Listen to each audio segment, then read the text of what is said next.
It's time for more team guides. We're going to be looking at the final 5 teams' best statistical route to win DODGEBOLT. If you haven't already, we recommend you check out part 1, where we covered teams red to green, and how each of these teams can get first place and points. We've got plenty of great teams left to look at, so let's get right into the numbers. Cyan Coyotes. With the second new mascot to MCC, this team is helmed by back-to-back winner Dream. After defying expectations and winning MCC 16, all eyes are on him to see if he can get the first ever three-peat, especially with a very interesting team surrounding him. Joining him are Tommy, Carl and Ponk, 3 fellow members of the Dream SMP. The Tommy and Dream duo in particular has been highly anticipated for a while now, and definitely has the potential to make it to DODGEBOLT. The best game for this team is Sky Battle. They score 1,331 coins, the highest in the event. Dream leads the charge, having the 3rd highest average behind only Quig and Sapnap. Tommy isn't far behind with another fantastic score since Sky Battle is his best game. Ponk has only played this game once, but his showing in MCC 16 was fantastic, making this one of his best games as well. The only player who doesn't average top 10 in the event for this game is Carl, who only played the game once in MCC 11. This is Cyan's game to lose, and should be played with a large multiplier if possible.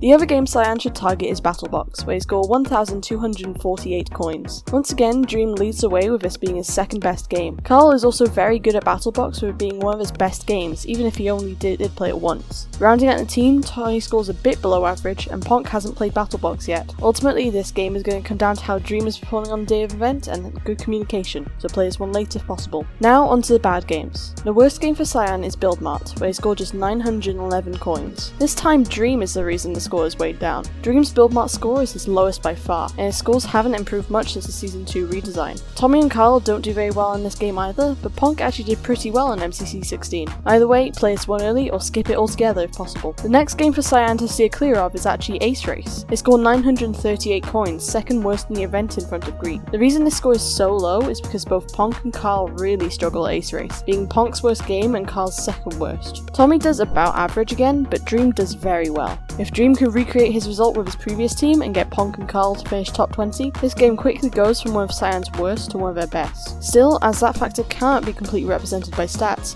this game should be played on the earlier side. Next up is the optimal game order. The best order for Cyan is Grid Runners, Hole in the Wall, To Get to the Other Side, Survival Games, Parkour Tag, Sands of Time, Battlebox, and Sky Battle, with Ace Race and Build Mart being skipped.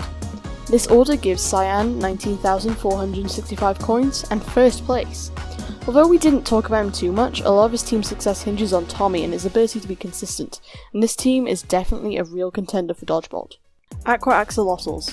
This team puts an iconic duo from the Crimson Krakens, Captain Sparkles and Kara Corvus, with another duo from the Dream SMP in Antfrost and Eret. The player to watch is Antfrost, who is coming off his first top 10 appearance after a really great debut in MCC 15. Antfrost has been on a roll, and this could be his chance to establish himself as one of the best players in the event. The best game for Aqua is Build Mart, where he averaged 1,266 coins. This actually makes him the strongest Build Mart team in the event, with every member finishing above their personal average. One that stands out in particular is Kara Corvus, who has Build Mart as her best game. She places top 5 in the event for Build Mart, and if you exclude Ant and 5UP, who've only played it once, she's only behind Pete and Fwip in scores. She's criminally underrated at Build Mart, and makes this team a force to be reckoned with. The next best game for Aqua is Battlebox, where they average 1,324 coins. Antfrost has only played Battlebox once, but at one time he absolutely killed it, scoring first in the event. The rest of Aqua do above their personal average as well, making this a very well balanced game for this team. Ultimately, this game is going to come down to whether or not Antfrost can dominate like he did in MCC 15.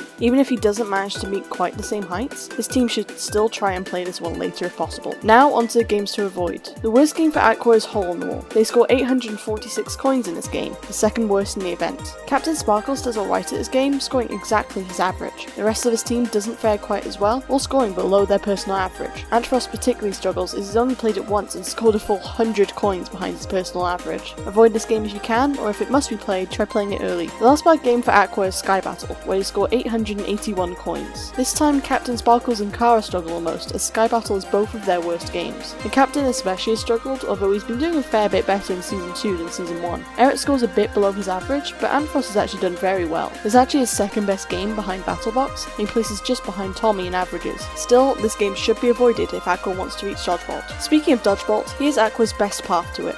The best order for Aqua is Survival Games, Sands of Time, To Get to the Other Side, Grid Runners, Ace Race, Parkour Tag, Battlebox, and then Build Mart, with Sky Battle and Hole in the Wall being skipped. This gives the team a score of 17,634.5 and now first ahead of Cyan and Orange. This team could make it to DODGEBOLT, but it's going to require some very strong performances all around, especially from Antfrost. Blue Bats. This team consists of 3 people who've never teamed together before, Filza, Wisp and King Burren, alongside the latest newcomer to MCC, Sneagsnag. For stats purposes, we've chosen to give Sneag the stats of Captain Puffy. Blue's best game by a long shot is BattleBox, where they actually come in first place, scoring the highest out of all the teams at 1,339 coins. All 4 players here score significantly higher than their personal averages, with Wisp and Burren getting above 100 coins more than their averages.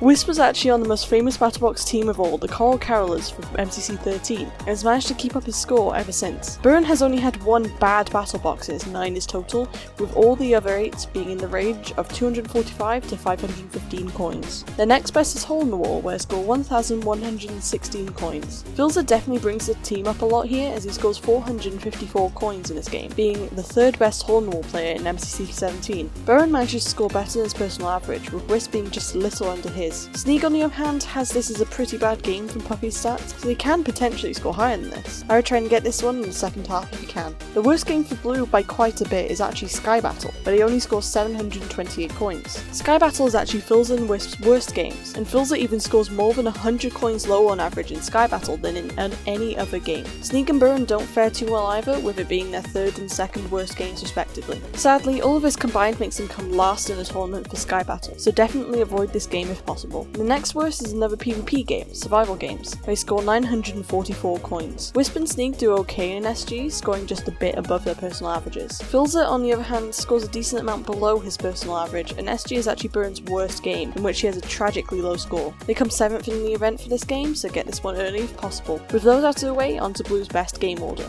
Sands of Time, Build Mart, Ace Race, To Get to the Other Side, Hole in the Wall, Grid Runners, Parkour Tag, and then BattleBox, with Survival Games and Sky Battle being skipped. With this game order, a Blue averages 17,725.5 coins. This order gets them first place by half a coin over Orange. This is the narrowest margin of victory we've seen in these simulations thus far. This team can definitely make it DODGEBOLT with the right game order. Purple Pandas. This team is the 3rd team with Hermits we've seen so far, and brings back the 3rd life duo of In Littlewood and Rendog, with Cubfan and H-Bomb thrown in there as well. This is also the first time False and Ren are being pitted against each other in MCC, after a long stint of them being teammates, so it certainly will be interesting to watch unfold. Unsurprisingly, this team's best game is Build Mart, in which they score 1,195 coins. All 4 could be considered strong team game players, and all of them score above their personal averages here and all in top 30% of Build Mart players. On top of that, this is actually Ren's best game, so expect to pop off here. Definitely try and go through Build Mart finale if you ask me. Their second best game is another team game, Sands of Time, scoring 1,142 coins. This is Martin's best game and Ren's second best, with H-Bomb also doing above his personal average. Unfortunately, Cub hasn't had the best experience with Sands, being about 20 coins below average in this game. Sands of Time is always a toss-up, and H-Bomb is certainly capable of corralling this team to a surprising late game finish. Purple's worst game by over 100 coins is Grid Runners, with him only getting 736 coins, though I wouldn't count on that. Only H-Bomb has actually played this game before, so we've just had to estimate what the other 3 players would get based on their personal averages. As we all know, H-Bomb's team in MCC 16 didn't do the best in Grid Runners, and since it's a lower scoring game, the other 3 scores for this game are also below their personal averages. This leaves Purple in 9th place for Grid Runners, but considering how their best games are the other 2 team games, Purple could definitely do very well in Grid Runners and defy the stats. The game to definitely avoid for Purple is Parkour Tag,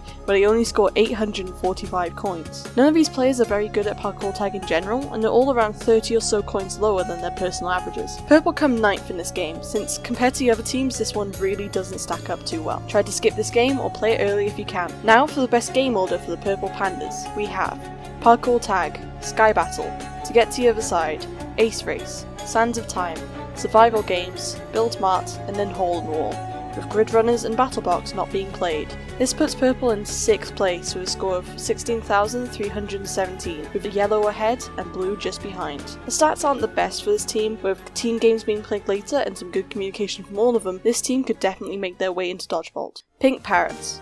For the last team, we have the much-hyped duo team-up that everyone has been talking about. Critic Zeus and Vixella are joining two speedrunners who have kind of flown under the radar named Fruit and Illumina. In all seriousness, the so-called Fruit Ninja duo has been anticipated for a couple of tournaments now, as one of the favourites to win the tournament. With that in mind, numbers here may not share the same sentiment with the rest of us. Illumina's sample size still isn't very big, and Zeus and Vixella being simmers, meaning their stats are going to be a bit deceiving by default. This means their team gain scores take a massive hit, which really isn't fair to the two of them as individuals. With that very lengthy preface out of the way, let's get into the games. The best game for Pink is Ace Race, where they average 1,168 coins. Illumina absolutely owns this game with the highest Ace Race average in the event. Fruit isn't too far behind, also placing in top 5, something no other team can claim to be true. This is also one of Zeus' better games, with his most notable finish being 17th from MCC 13. Vixella does a bit below her personal average, but it's not enough to keep this from being a fantastic game for Pink. Play this one late if you can. The next best game for Pink is Sky Battle. They average 1,072 coins. This game is both Fruit and Illumina's second best games, placing 4th and 5th in the event respectively. Vixella also scores a bit above her average, but Zeus scores a bit below his average, so the scores mostly balance out. One concern is that Fruit didn't do very well in MCC 15 and 16 Sky Battle. It's likely that this is just a streak of bad luck, as Fruit scored 980 coins in MCC 14. Pink is one of the best Sky Battle teams in the event, and should definitely be one to watch out for. Now, onto the bad games. The worst game for Pink is actually Grid Runners, where they scored 679 coins. This is actually the worst game for any team in any event, although we do have a very small amount of data. Fruit, Vixella and Zeus have each played once, and Illumina has never played. Still, the little data we have isn't very impressive,